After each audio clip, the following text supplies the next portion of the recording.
everyone. I am so excited about being on here. A little bit nervous, not about the topic that I want to, or not about whether I can talk about the topic that I have picked today, but it's about whether it will really come across the way that I want it to. So bear with me. I've got a lot to say, something near and dear to my heart. And I will take some rabbit trails, but I'm going to try to stick to my topic. First of all, I want to do a little housekeeping.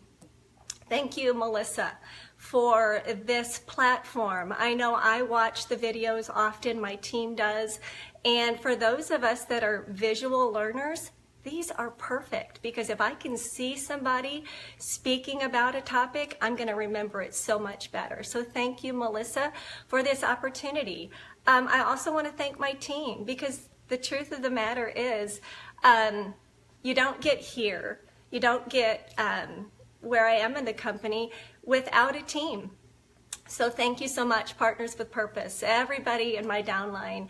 Your work does not go unnoticed, even though I don't say much all the time to a lot of you. Thank you, thank you, thank you. So the topic that I'm going to talk about today, I'm the poster child for this. So I'm going to get back to that, but let me do a little bit of a background story on myself. So I'm a teacher. I was a teacher for about 10 years. And when my husband and I, and by the way, today is my 26th year anniversary. So speaking of my husband, I met him in college over 30 some years ago. So here's the deal though. When we went to college, we chose our career paths, and mine was education. And when we discovered that we were pregnant with twins, we decided to take a look at our finances and evaluate where we were. And we decided that I would be able to stay home with those two little guys. They were two little guys. And 3 years later, I welcomed a third little guy. So at this point, I have two 20-year-olds and a 16-year-old. But going backwards, when they were little bitty, I went from being a teacher to just loving being a stay-at-home mom. And many of us know what that feels like. And I just assumed that I would do that forever. But then it was time to sign them up for kindergarten. And you know, I started to have that little panic in me. How can I leave these little guys? I don't want somebody else to be teaching them things that I know that I can teach them myself. So what we did, my husband and I decided that I would go ahead and homeschool them. And I did, and I homeschooled for 9 years. And it was wonderful. Just the best 9 years, literally the best 9 years of my life. But so often happens, good things come to an end, and my homeschooling career, if you will, came to an end. And that was 6 years ago. We decided that it was time to put them into a school. So 6 years ago, we enrolled them in a school that came with a big tuition bill. So it was time for me, Lynn, to get back into the workforce. So I tried to get a teaching job. And because I had stayed out as long as I did, and many of you that are teachers or were teachers out there, you know exactly what I'm talking about. Sometimes it's hard to get back into a school setting when you've been gone as long as you have. So I started looking for another job. And that's when my friend reached out to me and said, hey, I've got this I want you to take a look at. So I could go into all of the reasons why I said yes, or I thought I said yes, you know, the doctors, the opportunity, the products, the flexibility, and all of that is true. But I truly, truly, in my heart of hearts, know that timing is everything. And for whatever reason, the Lord pushed me into Rodan and Fields. Now that's my belief, might not be other people's beliefs, but it's mine. And here I am, 6 years later, and loving it. So, on to my topic. Just have to make sure all of you know that I am the poster child for this topic. I want you to know that if I can do this business, you can do this too. Now, I made some notes, so I'm going to be looking down at my notes every once in a while, and I might go on some rabbit trails, but I hope that I have made a good point and brought value to your day by the end of this. So, if I could reach into the camera and grab a hold of your face, I would so want to do that because it means so much to me. Now, if you are a rep that has a pen and paper in hand, I want you to put it away because I'm not training on nuts and bolts of the business, how to do a three-way call, how to reach out, what language to use, how to follow up. I'm not training on that. And this is where I want to take your face in my hands for all of you that are struggling with belief. Not a belief in our products, because we know they work. Not a belief in our business model, because we know that that works. But a belief in yourself. This training is not about numbers.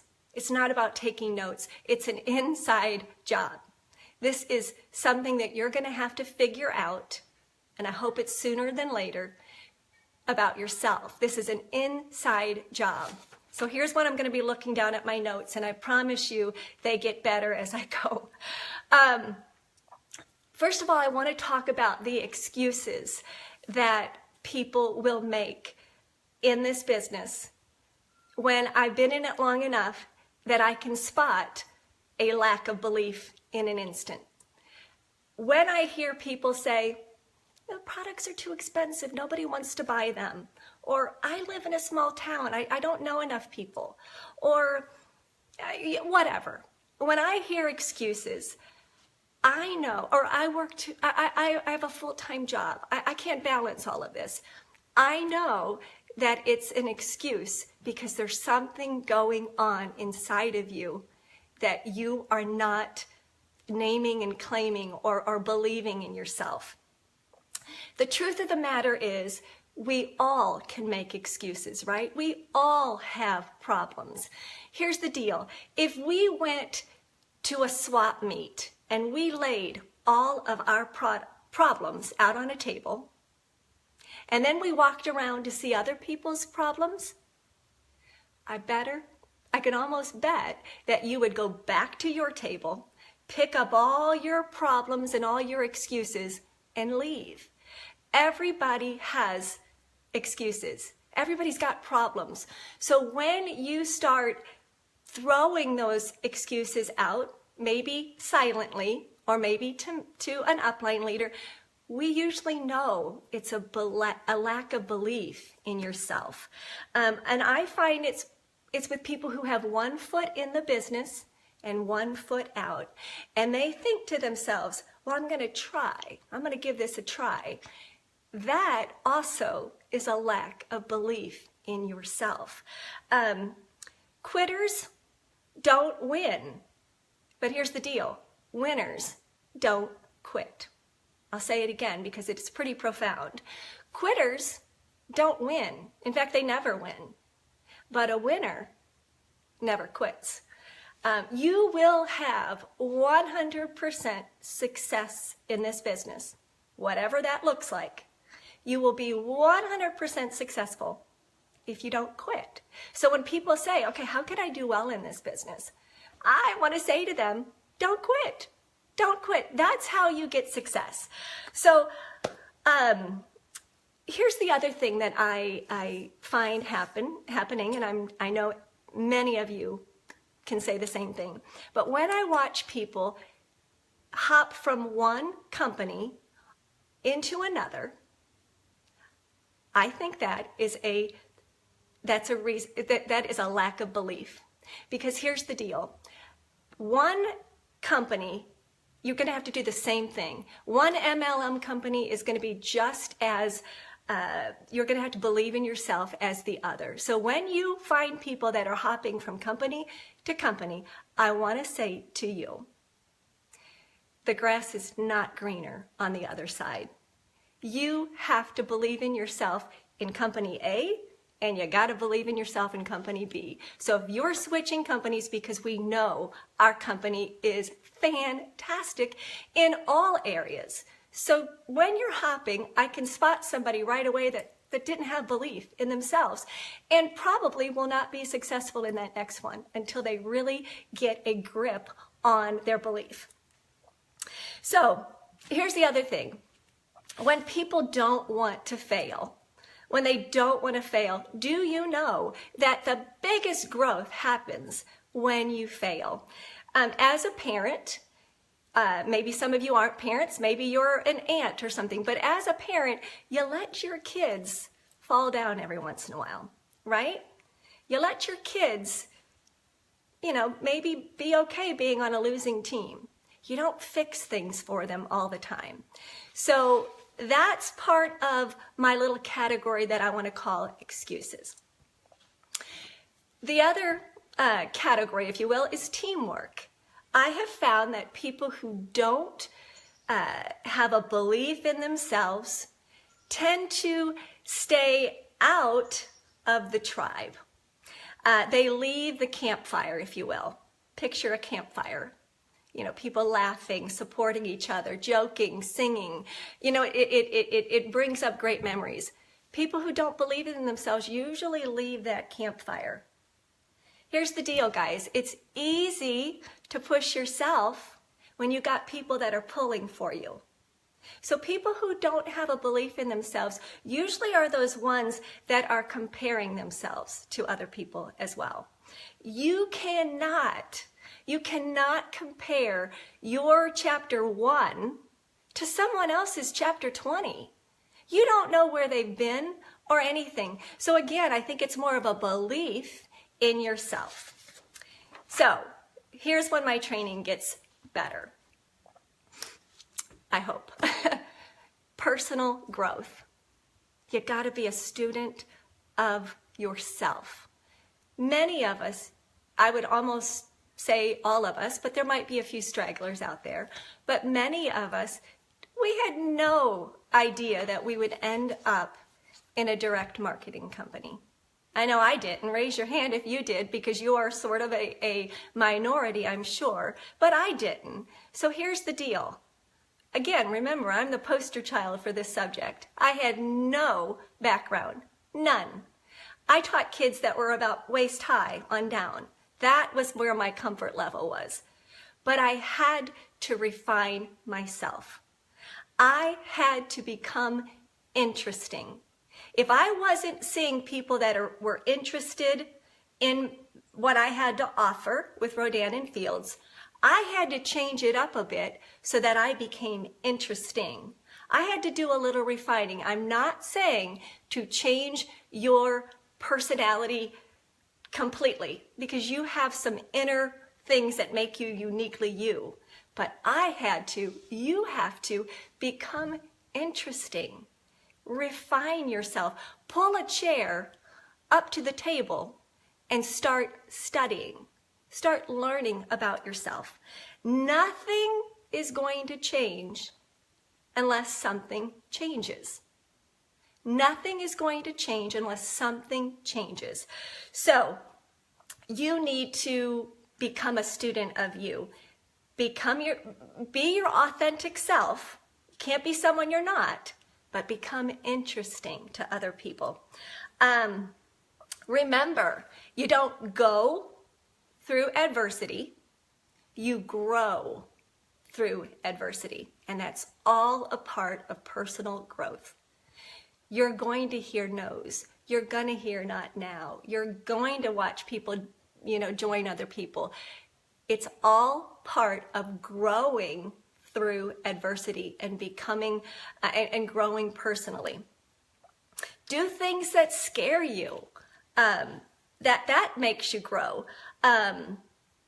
What are the qualities? Find the qualities in you that make you stand out, and then shine them up a bit. Shine them up and make them extra attractive somebody. Our business is attraction marketing. So embrace who you are, embrace your uniqueness, but shine it up a little bit. refine it up a little bit, and grow personally. You don't have to be perfect. In fact, no one is perfect. If someone hasn't told you that yet, I'll be the one to tell you. No one is perfect. The best person in the world, the person you look up to the most, is not perfect. So you don't have to be perfect at everything, but you can be extraordinary at some things. And it's pulling out those gifts and talents inside of you and shining them up a bit that will help you believe. And it's only when we see our natural gifts, I'm reading my notes if you don't know that we can turn around and use them for the greatest benefit of the world. You know, I am not an artist. I'm not a cook, for Pete's sakes. I wish I was. I come from a family of cooks. I'm not a decorator, although I love to get ideas of people decorating. I'm not a singer, an artist, a whatever. I'm not good at math, but I am a great edifier. I have a talent, a gift inside of me, and I'm not bragging because we all have gifts, right? I will cheerlead somebody until my last breath, probably, because this world is a tough place and we need advocation. So here's what has happened to me. I've known that that's been a gift to me. So I have used that to my greatest whatever in this business. I will edify people. I will get in their world and tell them you can do it. So what I'm telling you is find your unique gifts and talents.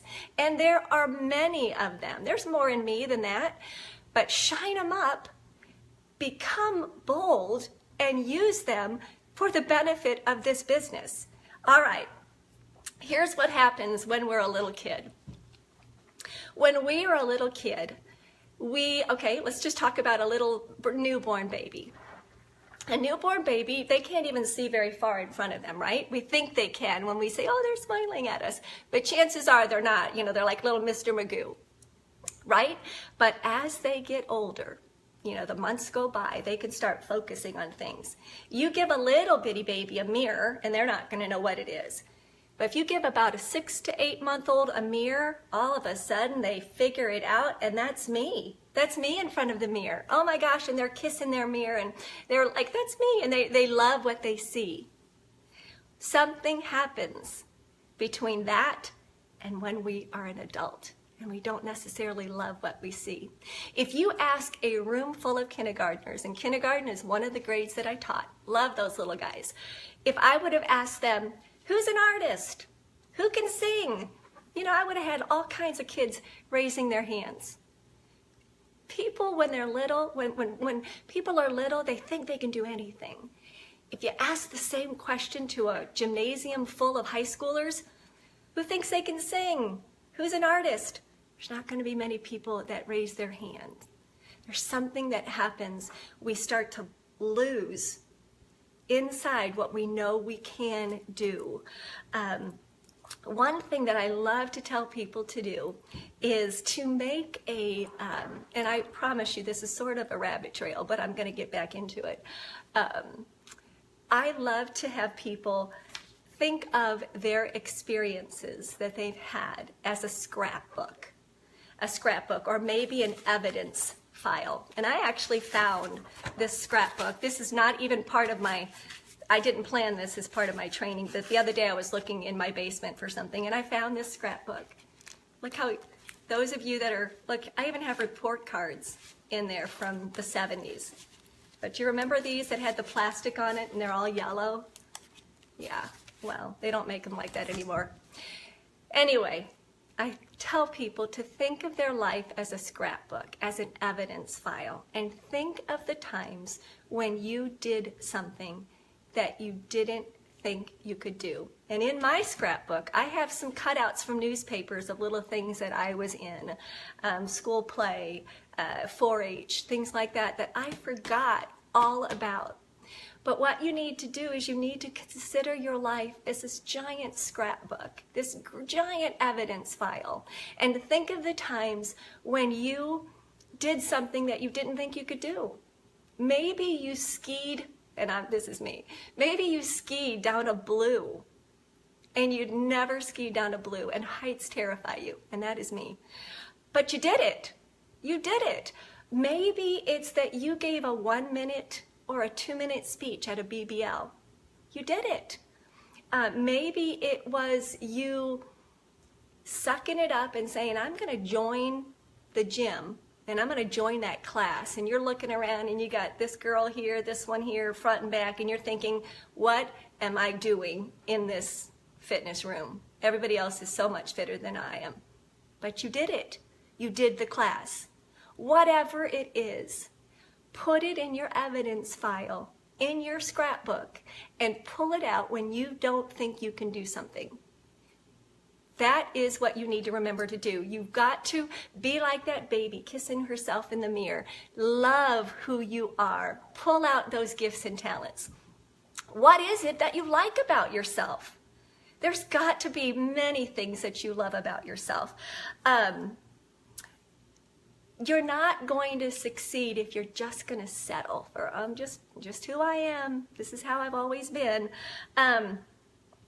Let's think about people who are introverted and people who are extroverted.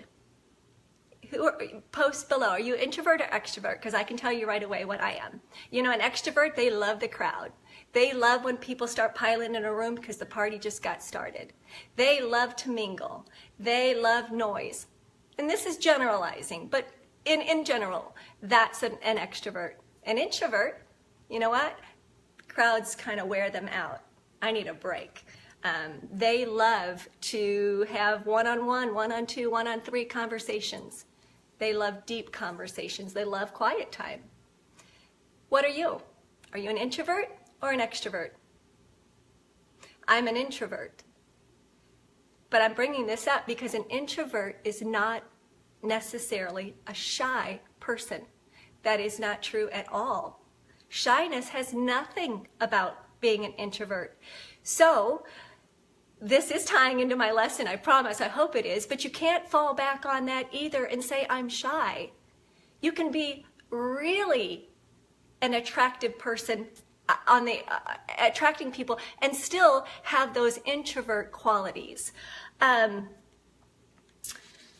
What if you played on who you are, an introvert or an extrovert, and you acted like, let's change it a little bit here. Let's just pretend you had a mirror, and instead of picking out all those flaws, let's say you're in your bathroom, and you wake up and you're like, oh my gosh, I got these parentheses and these wiggly lines, or oh my, one eye is smaller than the other, or oh my gosh, I think I put on a little bit extra weight. What if instead of picking out all the flaws, you picked out all the great things that are in you?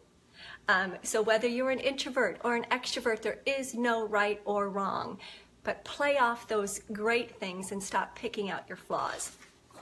Okay, here's my last part of this training, and this is where I get my cheerleading on. So, you don't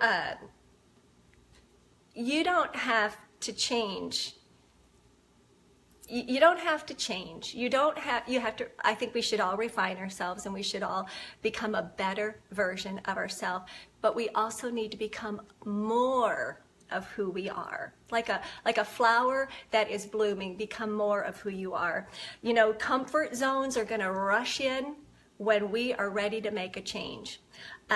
So start thinking about, so here's an example. And again, I'm sort of off on tangents, but I'm hoping you get the point. If we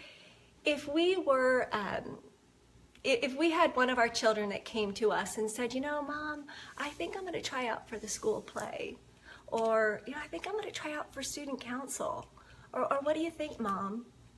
Would we say to them, are you crazy? Are you crazy? You can't act. Are you crazy? You're not a popular kid. Or are you, what? You don't have that talent. Absolutely not. We would never, I hope, we would never speak to our children like that. So why do we speak to ourselves like that then? So would you write a letter to yourself by the way that we talk to ourselves sometimes? You know, so many times it's what's in between what the conversations that go off inside of our head that hinder us from believing. So would you really write a letter to yourself the way that you talk to yourself and you think about yourself? You know, what baggage, here's the other thing. I hope you're following along on this because I'm trying to give some good points. But what baggage are you carrying around from a long time ago? You know, so many times what we say to ourselves, what we think about ourselves, what we stop ourselves from doing, what we put the red light on, the stop sign on, are things that we have told ourselves in the past, the baggage that we have. And it could have been from years ago, but we carry it around. And I'm saying, I want to take your face in my hands and say, stop, let it go. You are more than enough and more than capable. So here's a little analogy. My son never puts books in his locker. I swear every book he owns is in his backpack. I don't get it. It's like a mystery in our house. But he has this big backpack and he carries it with him every day. He carries it home, he carries it back. Doesn't matter if he has homework or not. But I look at that backpack and I think, oh my gosh, it's gotta hurt his back. Here's sort of an analogy.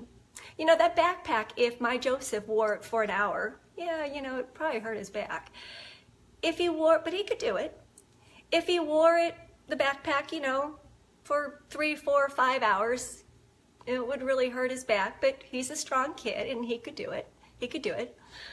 Say he wore his backpack, this big baggage, and he wore it for 12 hours. Okay, that's really getting heavy. Let's say he decided to never take it off, and he just decided to go through his daily activity with a backpack, a big honking backpack on his back forever. It's not good for him. It's not good for his everything. People would start looking at him like, okay, what's going on? That is so many of us. We bring baggage to where we are in the present from where we were in the past. And you gotta let it go. And a lot of this is your belief in yourself. So this is my paper that I'm getting to the pep talk. So here we go. Here's the cheerleader side of me. You are capable. You're capable. You are just as capable as the other rep that you know. You are not dispensable. The world needs you. You were born for a purpose and to bring value into this world. You are beautiful. You are beautiful. And I'm not talking physically. I'm talking about you are beautiful because you have gifts and talents inside that were meant to be let go. And it's your time. And here's the deal. If you take anything away from this, please take this away. It's not about skincare. It's not about the opportunity. It's about what you can, I could almost cry, it's about what you can take from this business, from this opportunity, and help the world. Because what happens when you start to believe in yourself, it's not skincare. It's not building a team. It's standing straighter. It's putting your shoulders back, your head up, and you are ready to bring things to the world. You are ready to use this as a vehicle for big things. I could cry. You are ready to bring it on because I believe in myself. And I was put on this earth not to take breath. That's it. But to do great things. So know that as you succeed in this business, it's bigger than a paycheck. It's bigger than pore minimizing toner. It's bigger than Elite. Or RFX or whatever. So you gotta take that mentality. So those of you that might be looking and saying, okay, what is this lady talking about? Believe yourself, go ahead. I'm saying that many of us quit too soon. And we give up because we don't believe in ourselves and we don't know what is on the other side that we're supposed to take a hold of. So I'm coming to the end here. What's your 4-minute mile? Does anybody know what that means? Has anybody ever heard that saying? What's your 4-minute mile? I love this one. I love it. I love this. This is about Roger Bannister. In 1954, he broke the 4-minute mile record. And people said it could not be done. They said it was not doable, and he did it. Because he relentlessly, and I'm looking at my notes, he relentlessly visualized. In order to create the sense of certainty that he could do it, he visualized it and he knew he could do it, and he did it. He broke the 4-minute mile, and they said it could not be done. So I'm saying to you, what is your 4-minute mile? What is your 4-minute mile? What is going to happen in this business, in your world, that you're going to do besides sell skincare? And this, believe me, I want you to sell skincare. I want you to get business partners, but what are you going to do besides?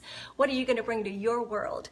And here's the deal. You are setting a great example for your team. That multiplies. That is great for your kids to see, because they look at you and they see that you did it.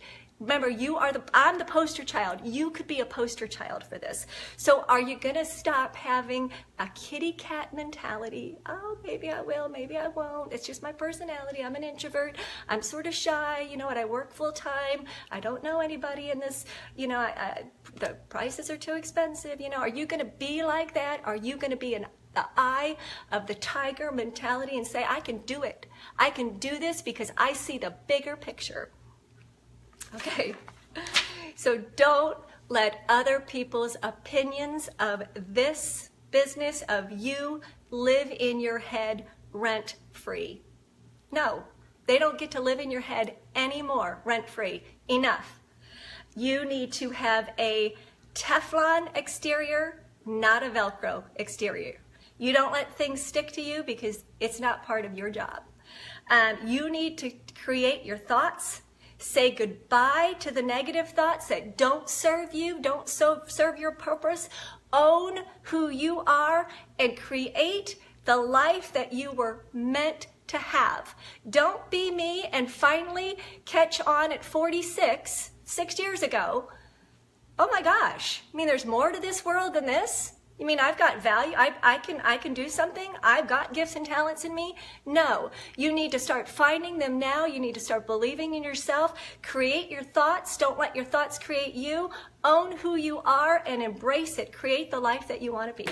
And that's it. So thank you so much for listening. I don't know if any of that made sense, but I got it off my chest, and I have been praying about this so much. So thank you, thank you, thank you. Have a great day, and all right, bye.